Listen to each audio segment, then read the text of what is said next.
Apakah mungkin penurunan ini karena ada dari dampak COVID itu Pak atau gimana Pak? Nah, sebetulnya kalau COVID itu tidak berpengaruh terhadap volume perkara ya. Ketika mereka dapat buku nikah ternyata palsu. Ada juga yang seperti itu. Mungkin kekurangssadaran masyarakat atau ketidaktahuan masyarakat harus menempuh langkah apa ketika pernikahannya tidak tercatat. Gitu.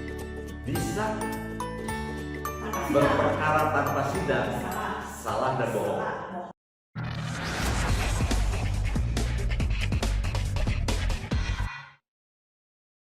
Assalamualaikum warahmatullahi wabarakatuh. Apa kabar Sobat Peradilan? Kembali lagi ke podcast Pengadilan Agama Bandung. Nah, sekarang kita sudah menginjak ke tahun 2023 nih. Pada podcast kali ini kita akan agak spesial nih, dengan narasumber juga tamu yang spesial. Pada podcast kali ini kita akan membahas mengenai laporan tahunan di Pengadilan Agama Bandung. Narasumbernya yang pasti dengan Bapak Ketua Pengadilan Agama Bandung. Oke, saya akan perkenalkan Pak Ketua PA Bandung adalah Dr. Andes Asep Muhammad Ali Nurdin MH. Tapi beliau ada nama, istilahnya nama kerennya nih, Bapak Asep Mohan. Oke, kita sambut ya. Halo Bapak, Assalamualaikum. Waalaikumsalam warahmatullahi wabarakatuh. Nah, iya Pak. Selamat berjumpa di Pengadilan Agama Bandung. Oke nih, oke pemirsa Sobat Peradilan, kali ini kita akan membahas mengenai laporan tahunan PA Bandung. Beliau adalah Bapak Ketua Pengadilan Agama Bandung yang bisa dibilang baru berapa bulan Pak kita di PA Bandung Bapak? Saya dilantik per tanggal 1 September 2022. Oh, berarti masih fresh ya Pak ya? Nah, berarti ya 3 bulan. 3 bulan, Masuk ke 4 bulan.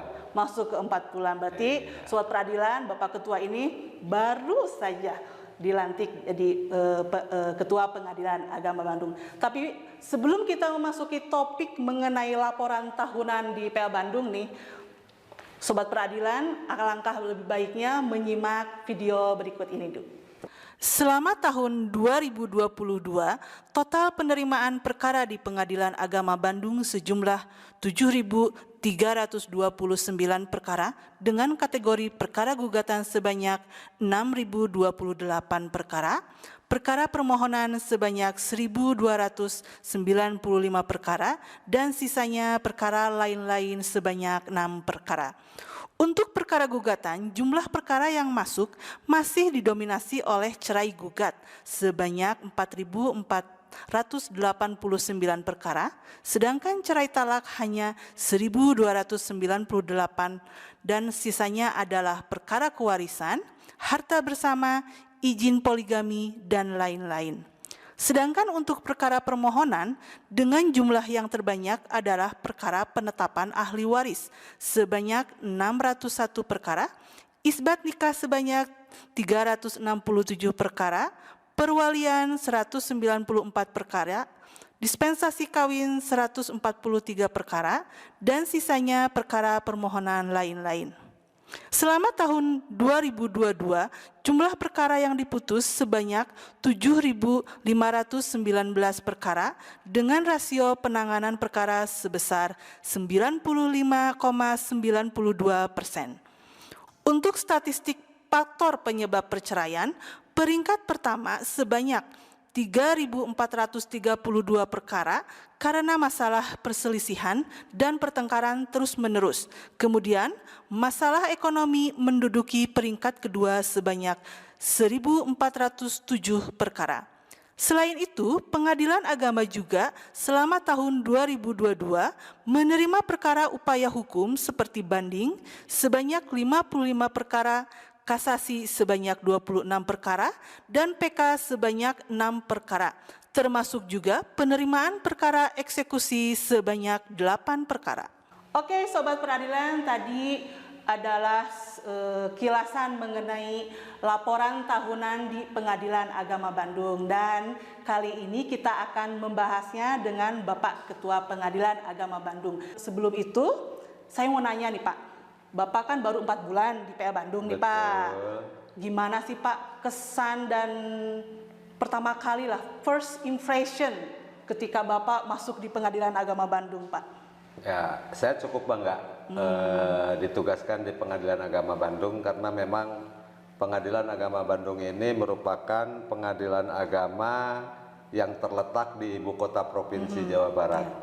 Dan tentunya Pengadilan Agama Bandung harus menjadi etalase bagi pengadilan agama di seluruh Jawa Barat yang berjumlah 26 satker. 26 satker ya, lumayan cukup banyak juga ya Pak ya? Cukup banyak ya. Dan banyak tantangan yang harus dihadapi di Pengadilan Agama Bandung. Tentunya sebagai pengadilan agama yang terletak di ibu kota provinsi berbeda jauh dengan pengadilan-pengadilan agama yang berada di luar ibu kota provinsi. Oh gitu. Iya. Ada tantangan tersendiri mungkin ya Pak? Ada tantangan tersendiri, mulai dari kualitas perkaranya cukup rumit, kritisi masyarakatnya juga cukup beragam. Karena hidup di perkotaan ya Pak istilahnya hidup di perkotaan, banyak yang melek IT, jadi saya baru beberapa hari bertugas sudah menerima banyak komplain. Tapi nggak apa-apa, itu istilahnya tantangan tersendiri untuk Bapak ya, kayaknya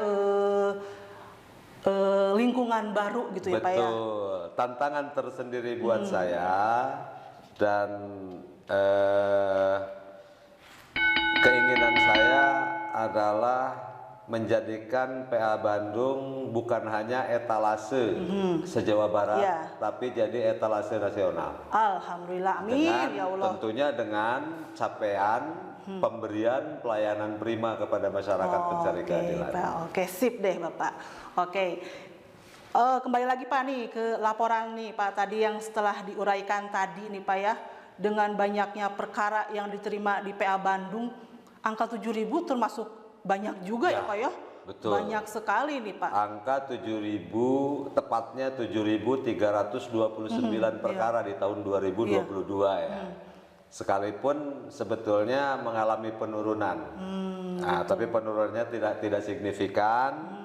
Hanya turun sekitar 200 perkara lah. Di tahun 2021 ya? Saya lihat di tahun 2021 di laporannya itu ada 7.528. Mengalami penurunan ya. Jadi mengalami penurunan. Apakah mungkin penurunan ini ada karena ada dari dampak COVID itu Pak atau gimana Pak? Nah sebetulnya kalau COVID itu tidak berpengaruh terhadap volume perkara ya. Gitu. Karena kalau mau dikaitkan dengan pandemi COVID ya harusnya di 2021 itu menurunnya. Iya karena waktu banyak lockdown itu ya Pak ya. Banyak lockdown sehingga berkurang jauh perkara. Karena kan dulu lockdown itu sampai 2 minggu. Sebulan kita pernah Pak. Pernah sebulan kalau di Bandung ya. Iya pernah kita sebulan. Kebetulan saya waktu itu di Garut paling seminggu.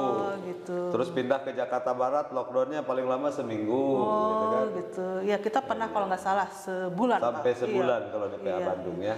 Sebulan itu masyarakat menahan diri untuk mendaftar. Tapi begitu dibuka, ketika dibuka langsung membludak lagi Pak. Iya itu. Ya berarti istilahnya tidak berpengaruh ya Pak ya. Pandemi COVID-19 tidak berpengaruh terhadap naik turunnya volume perkara. Iya gitu ya. Itu perkara perceraian sama perkara permohonan ya Pak ya termasuk ya.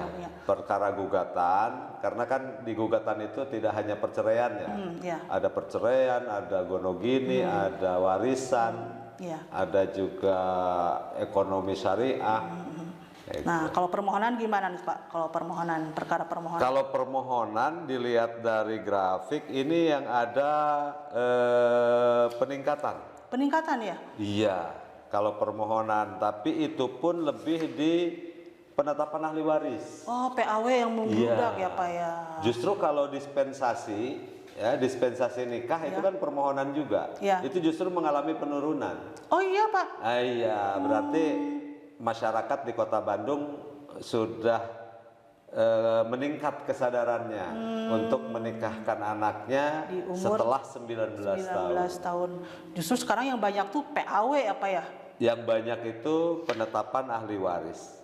Oh iya, penetapan ahli waris, isbat nikah juga nggak terlalu banyak ya Pak? Isbat nikah nggak terlalu banyak, tapi ini kayaknya karena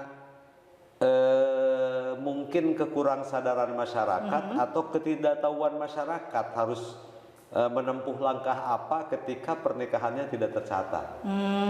Gitu Karena dari dialog dengan beberapa elemen masyarakat itu ya, juga dengan pihak kelurahan kecamatan, ternyata di Bandung masih banyak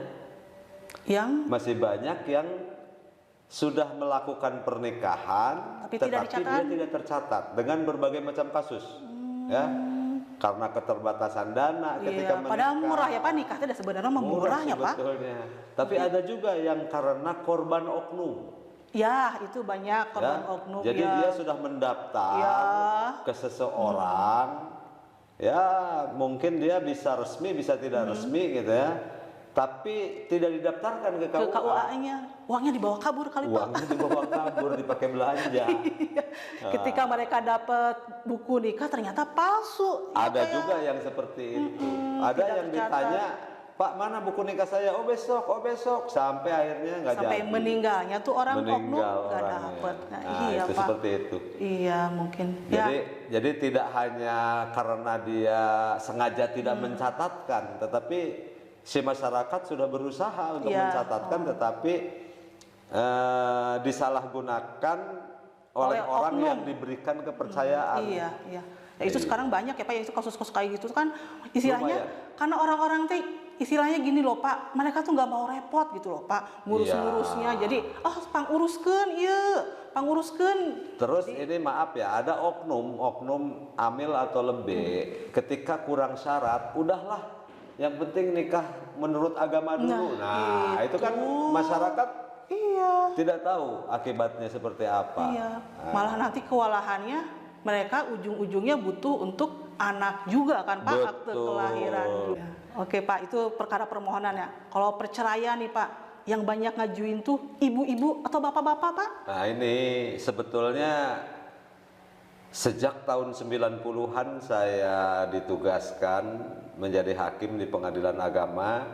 Pertama saya dulu di Aceh, di Kuala Simpang, Aceh Tamiang. Sampai sekarang di PA Bandung. Memang mayoritas perempuan yang mengajukan. Yang menggugat ibu-ibu. Iya. Berarti dalam artian cerai gugat yang paling Cerai banyak. gugat yang lebih banyak karena memang ya kemungkinan banyak laki-laki yang tidak mau ngurus. Ya, dia sudah jelas-jelas tidak berumah tangga dengan baik. Iya. Tetapi tidak mau ngemodal. Ya, tidak mau keluar biaya, akhirnya perempuan yang maju. Tapi tidak sedikit juga sih ada yang keberatan. Ya. Nah, sehingga dia datang, akhirnya jawab menjawab, mediasi dulu, jawab menjawab dan sebagainya. Tapi ya mungkin ini lebih disebabkan karena memang perempuan lebih butuh status daripada laki-laki. Iya. Karena laki-laki udah punya cucu pun bisa ngaku bujangan ya.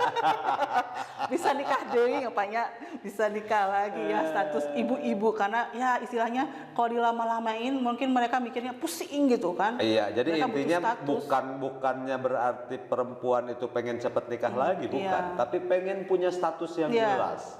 Kalau dia punya suami tetapi ternyata suaminya tidak bertanggung jawab, untuk apa? Cari nafkah sendiri, ngurus anak sendiri.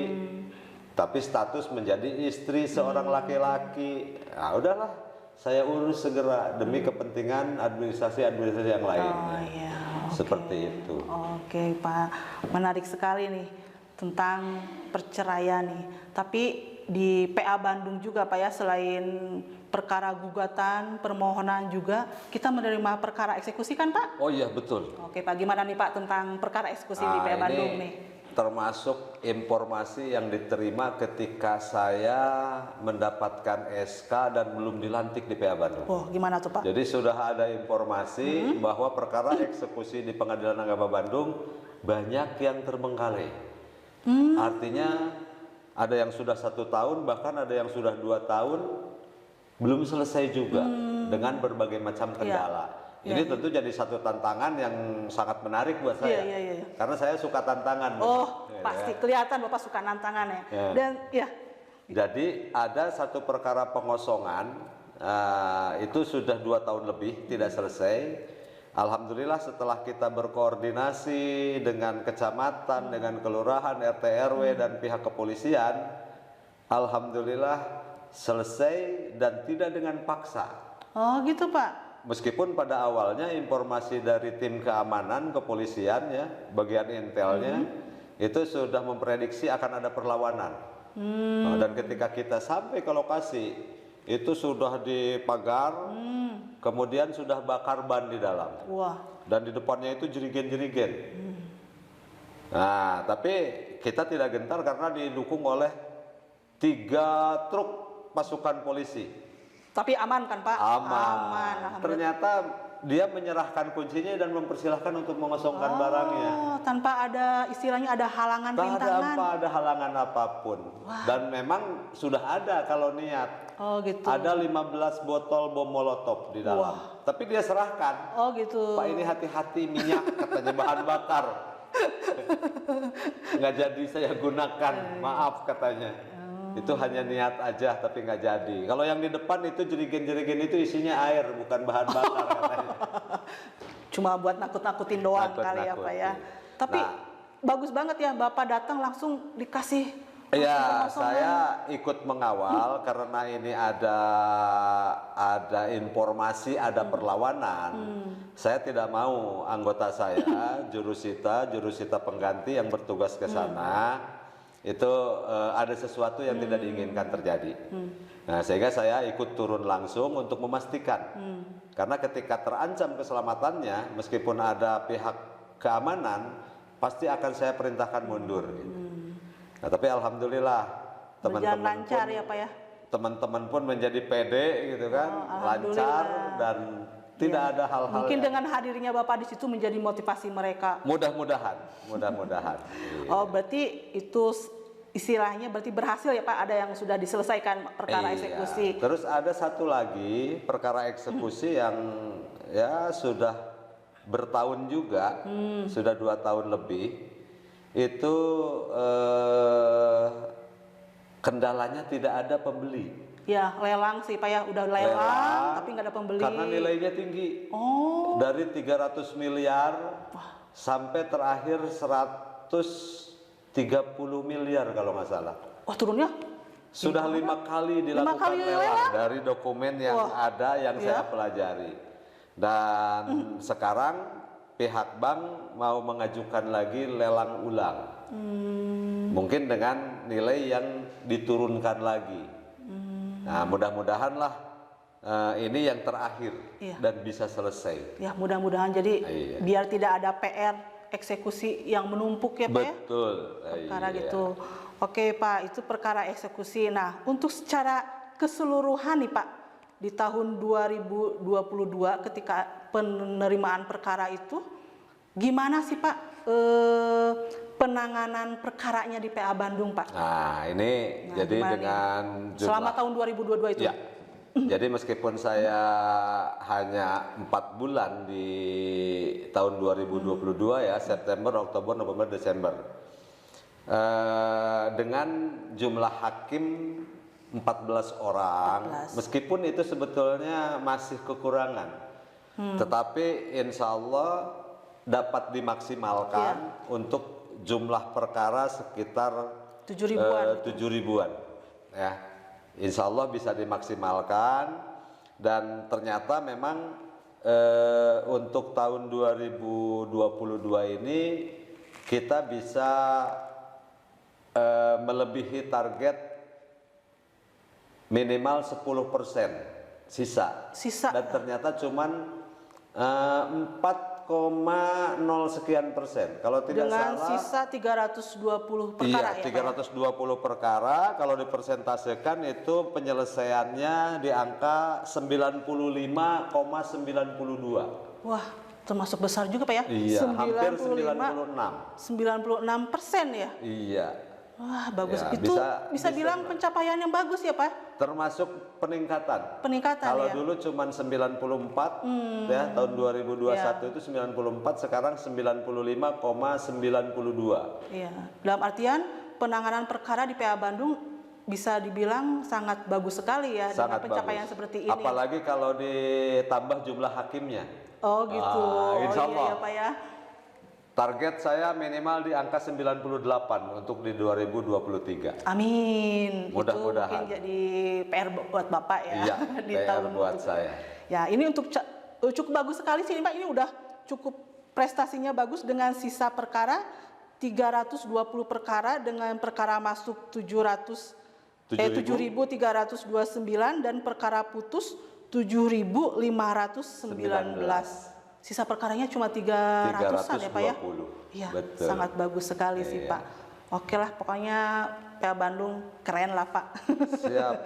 Kita sama-sama Iya. dengan seluruh komponen yang ada di Pengadilan Agama Bandung saling mendukung bahu-membahu untuk membuat Pengadilan Agama Bandung lebih berprestasi lagi. Oh, ini Pak nih, pertanyaan terakhir nih saya nih. Apa sih harapan Bapak ke depannya nih mengenai keadaan perkara di Pengadilan Agama Bandung nih? Ya, mudah-mudahan sih harapan saya terutama di perkara perceraian ya. Masyarakat makin mengerti bahwa perkawinan itu adalah sebuah ikatan janji suci yang harus dipertahankan. Dan inti dari sebuah rumah tangga adalah rasa saling itu yang jangan sampai hilang. Coba kalau lagi pacaran, rasa saling itu sangat besar, ya. Iya. Nggak diapelin malam minggu, begitu datang berikutnya bawa bunga, bawa apa, dimaafkan. Iya, iya. Ya. Iya. Tapi setelah berumah tangga mulai berkurang, nggak mau memaafkan. Iya. Ya istilahnya pengen kentut aja ditahan-tahan kalau lagi pacaran gitu ya. Ketika Jaim, berumah jaim, tangga jaim. wah Oh, bebas. iya. Nah, itulah yang harus ditumbuhkan ya, dipertahankan dalam sebuah rumah tangga itu adalah masalah rasa saling. Saling menyayangi, saling memaafkan, saling memahami. Ya, pokoknya semua jenis saling itu harus dipertahankan ya. Insya Allah rumah tangga akan bisa bertahan dan bisa mewujudkan rumah tangga sakinah mawaddah warahmah. Oke. Jadi satu kuncinya itu tumbuhkan rasa saling. Ya, jangan karena emosi langsung saya pengen langsung daftarin ke Pengadilan Agama Bandung. Nah, jangan lupa ya. Karena ternyata tidak sedikit juga kemarin ada ya yang perkaranya dicabut setelah dinasehati oleh majelis hakim. Baru menyadari. Tapi kalau sudah pokoknya, wah susah. Jadi tidak sedikit juga saya menasehati pihak gitu ya. Jadi ketika dinasehati si istrinya itu nangis. Wah, nasihat saya berhasil dalam hati gitu kan. Jadi begitu di ujung ditanya, jadi nggak usah cerai Bu? Enggak, pokoknya kalau cerai harus katanya. Wah, berarti hanya menyentuh sedikit, Iya, tetapi iya. mungkinnya rasa sakit hatinya lebih besar. Mungkin seperti itu. Bahkan ada lagi, Bapak sih nggak ngerasain katanya. Coba Bapak jadi saya katanya. Wah, kalau sudah begitu berarti sudah nggak bisa ditawar itu.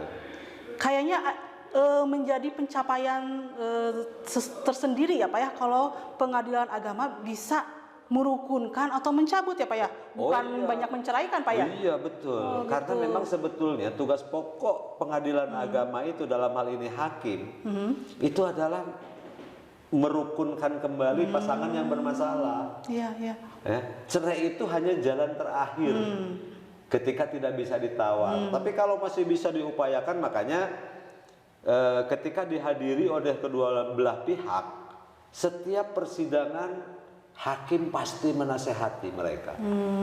Setiap persidangan. Jadi pasti. sebelum diperiksa pokok perkara, misalnya sidang hari ini untuk pembuktian, nggak langsung, silakan enggak.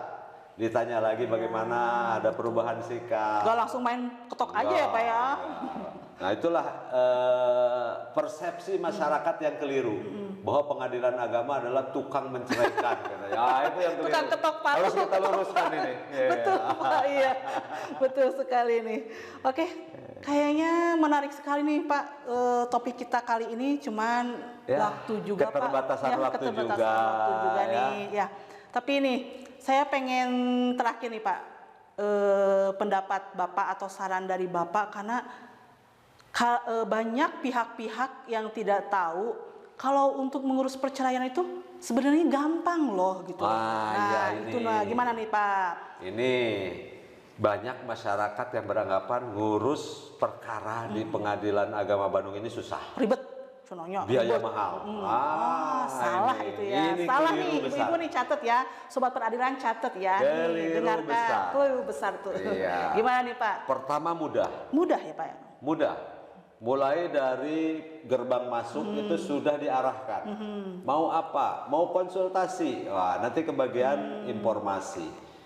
Karena sudah fix atau sudah positif dia mau ngurus perkara, maka ketika belum punya gugatan, belum punya permohonan, ada bagian posbakum. Posbakum yang akan membantu ya. Membantu dan itu gratis. Gratis tuh, nggak bayar loh sobat peradilan. Kemudian biaya perkara itu di bawah 1 juta. Tuh di bawah 1 juta karena banyak orang bilang biaya perceraian itu banyak, saya bayar 3 juta. Nah itu pasti itu ya, Pak ya. Karena terkena calo atau oknum. Nah, ya. Nah, dan ini saya satu pesan, kalau ada oknum di pengadilan yang meminta biaya lebih dari yang sudah ditentukan, laporkan ke saya. Akan saya tindak. Berkisar 1 juta ya Pak ya? Tidak, berkisar antara 600, 700, 800 ya, kecuali kalau ada pihak yang di luar wilayah Bandung. Mungkin lebih dari 1 juta, tetapi tidak sampai 2 juta. Dan uang itu nggak bisa dipakai semuanya kan, nanti ada pengembalian juga. Betul, Panjang, namanya pajak biaya perkara. Ketika ada sisa maka akan dikembalikan. Pasti. Yang setidaknya buat beli bakso beli itu masih ada. Masih ada sisanya. Jangan khawatir. Apalagi nih Pak, sebenarnya berperkara ke PA Bandung itu mudah Pak. Pak. Jadi bisa dilihat dari media-media informasi yang dimiliki oleh PA Bandung. Mulai dari website, YouTube, IG, Facebook. Nah, itu semua informasi terkait dengan prosedur pendaftaran perkara sampai pengambilan produk itu ada semua. Ya.